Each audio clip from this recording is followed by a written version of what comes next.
The SU-122-44 is a Soviet Tier 7 premium tank destroyer. The development was started in June 1944 by the Uralmaj Design Bureau. The vehicle was based on the T-44 chassis and had a conventional configuration with the front placement of the fighting compartment.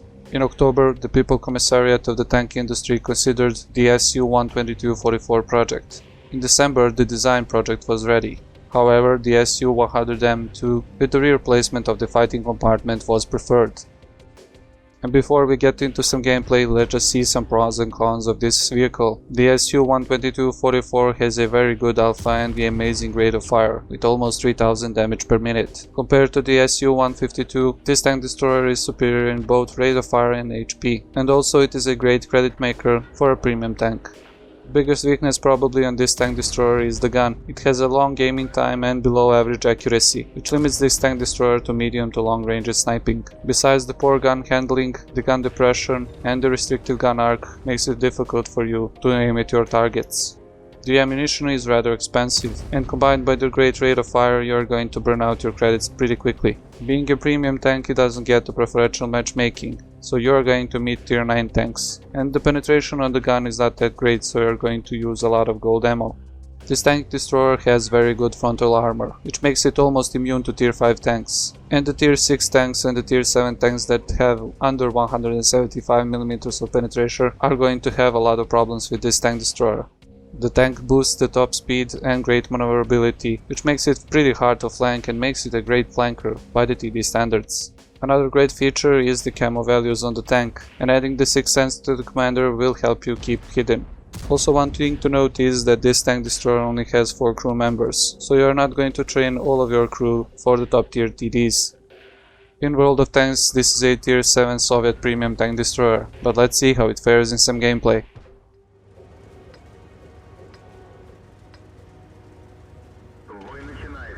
Hello guys, and welcome back to World of Tanks 8ur4zCRO series. As you can see, today we are going to see a really nice platoon gameplay here, but trying for us will be 8ur4zCRO, and he is also in a platoon with another SU-122-44. That's the Domzor, and also Mirza and his AMX 12-ton. Well, let's just say that they are going to do a great amount of damage in this replay, so just stick around to the end. It is going to be a great replay to the end. So yeah, as you can see, we are playing on the map Prokhorovka. Well, basically this is the best map for them, because they have a light tank, they have 2 tank destroyers. They are top tier tank destroyers, so there is only a couple of tier 7 tanks on the enemy team, and well, they can do a lot of things here. Now we can see that Buddha is trying to aim at the Cheffy, really with this kind of bloom on the SU-122-44. Not really the best gun to be aiming at those long ranges. That's around 500 and something meters, so you are not going to hit a lot of tanks at those ranges, but that doesn't mean that you are not going to hit any tanks. So yeah, just be careful not to burn out through the credits, as the ammo is pretty expensive. Now I just want to say that we are going to be switching a couple of times from one replay to another, so we are going to switch into a different players in the replay. I'm just going to see what they were doing at some points, so well, keep that in mind when you are looking at the replay. Great shot there on the small scout, and we can see that Domzor had the first kill for the platoon. Trying to snapshot the Cheffy here, but really, as I said, you're not going to hit that many tanks unless the styling guys your shells, so yeah, not going to hit a lot of tanks in those counter ranges. So the standard position by the tank destroyers, but I have to say that Mirza is doing a great deal of spotting here, and as you can see, he's spotting the 87, and he's also spotting this Type 64, which is now dead.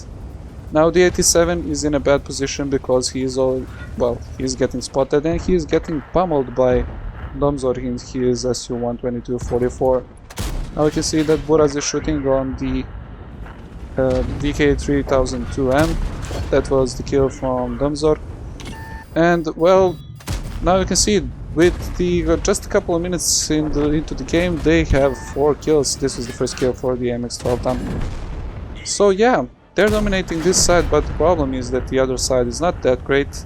As you can see, the enemy tanks have pushed up, taken the hill, and it is only a matter of time when they will just rush in and kill the last remaining tank on that side. That's the AMX M4, I believe. So yeah, what the platoon needs to do now is just either push or just stay back and try and defend against how many tanks is there. I believe it's 4. So they have to be either patient or try to push. And well, when you have the AMX spotting for you, the best thing for you is just remain calm and remain stationary. Use the camo net. As you can see, 8ur4zCRO is using the camo net here. This is a good thing when you are driving your SU-122-44, because this is a nice shot from Bruiser for the kill on the VK. As I said, it is very good when you're using camo net in your SU tank, because it has a really good camo rating. For a premium tank, it's, well, I have to say it's one of the best probably in the whole game. So the problem on the other side is that the T-341 is going to push up into a great position from which he can, well, stop the advancement of the SU-122-44 and the AMX-12 ton. Also the VK that is left there alive. Now this Cromwell, trying to find shot on the Cromwell, unfortunately wasn't able there to find shot on the Cromwell, but we can see that the AMX is pushing up, trying to finish off the Cromwell, not allow him to spot the tank destroyers, which is pretty important. You can see how close that Cromwell was, and he wasn't able to spot the SU-122-44 that was trying to shoot at him and later on was driving forward, so you can get some idea of the camo rating. Now the great rate of fire coming to hand, just pulling a couple of shots into that T-150, finishing him off. And well, I have to say the enemies are making a same old mistake as the enemies make. Now they see that they have only 4 tanks to fight off, and they just start pushing up with everything they have, but they're going in one by one. They're getting spotted and they're getting pummeled by the tank destroyers. So great shot here once again on the T-29, 2 shots on the T-29, 3 shots on the T-29. You can see that the rate of fire on the SU-122-44 is more than enough to finish off this heavy tank with ease, I have to say. Now as you can see, they are pulling back. They are, with these couple of kills that we saw here, they are pulling back. They are killing the biggest tanks in the enemy team. One thing that you shouldn't really allow is the KV-2 to fight off against the SU-122-44, because the KV-2, as you know, it has the derp gun. So yeah, hitting the SU-122-44 with the derp gun, not that great, guys. You're going to see if they get shot by the KV-2. And well, there was 3 of them now against the 4 of the enemies, and well, they have the strength in arbors. Well, they don't have the strength in arbors. They have the strength in the top tier tanks, as we're driving the tier 7 tanks. Now KV-2 getting spotted. Another great play here. I believe that was the AMX 12 ton that spots the KV-2. Great shot on the KV-2. Look at the aim time. The aim time is horrible. Another shot at the KV-2. I believe this one went in. And I believe that Bruiser is fighting off with the M4E2 on the other side. Now if he is just able to hit the E2 from this position, he will... Oh, unfortunately that one went over. Not able to hit the E2, but as you can see, the Skoda made a mistake here, getting shot by the SU-122-44. And that's, guys, this is... how many is that? 11 kills for the platoon. So 3 of them left, 3 of the enemies left. You can see the KV-2 is just trying to go up, but as soon as he gets up, he gets spotted by the MX 12 ton. So great positioning by the MX the entirety of the game, I have to say. Here another shot, blind shot on the M4E2, sorry, but really not able to get the shot in and finish him off. Now they were losing, I believe that was 8-4 or something like that, and now, well, I can say that they are winning because they have the bigger tanks. Now what should they do is just, well, they can do 2 things. They can use the MX for spots like this and try and wait out the enemies that are, well, they are not pushing in, but they are trying to find the shots. They are trying to find the spots on the SU-122-44. They're not going to get them because, as I said, the SU-122-44 has one of the best guns, sorry, the best camo rating in the game, and Well, I like what the platoon is doing here. You can see that Bruiser is pretty damaged. He is on one shot for basically anything in the enemy team. So they are switching places. You can see that Buraz is going to take his place. He's going to go towards the position on the F1, E1 and try and spot that M4 that was left in the middle. We still don't know where the SU-100 is. I believe that the SU-100 is probably somewhere on the 1 and 2 lines, so he has to be careful when going in like this. So he needs to be careful because the view range not that great on the SU-122-44. Well, the question is, what's the view range on the SU-100 and who will spot whom first? So, as I said, the AMX 12 ton still spotting for the KV2, trying to find the shot on the KV2. The Buraz growing his SU-122-44. Going forward, trying to find the SU-100. He finds the E2 now on this position. Fortunately, gets spotted here and gets flanked by the SU-100. Look at the camera rating of the SU. He was in a pretty good position here. Now, losing the mobility of the SU-122-44 to flank around the SU-100. The SU really doesn't have the mobility as that great as the SU-122-44. Gets flanked by the tank destroyer and gets killed. Now the problem is 3 of them, 12 kills. They have the crucial contribution medal in the bag. All they need to do now is survive and try and, well, basically try and win this one. But there is the KV2. The KV2 gets spotted by the AMX or by the SU-122-44. The question is if the SU-122-44 can hit him and finish him off. Now the AMX is relocating. He is still in a good position to spot for the tank destroyer that is camping, that is dumbzoring his SU-122-44. And SU-122-44 has a, well, the worst task here. He has to fight off against that's the jumbo in front of him, so he has to try and find a shot on the jumbo, finish him off. Now the KV2 pushing up, as you can see on the minimap. He is getting shot down if he gets spotted by the AMX 12 ton. If he crosses the ridgeline there, I believe that he can get shot down by the SU-122-44. I can hear the KV2 firing. That's the AMX 12 ton shooting, but that's the SU-122-44, so Bruiser for his 6th kill, finishing off the KV2. Now all that's left to do is find the E2, find the medium tank, finish him off, and that's a GG for the team. Now, as I said, they don't want to risk it. They are going to attack this one smartly because, well, the 3 of them can pretty basically just bomb rush him and finish him off. He can maybe finish off one of them, but the other 2 should be able to finish the medium tank. They only need to find him here. If he didn't relocate, he should be just around this ridgeline. You can see that they're playing pretty nicely here. They're using the AMX to spot, they are using the SU-122-44, not allowing the E2 to run away from that position. Maybe he went for the tracks, maybe he went for the railroad, but we can see that he is not spotted on either side, so the question is where the E2 probably is.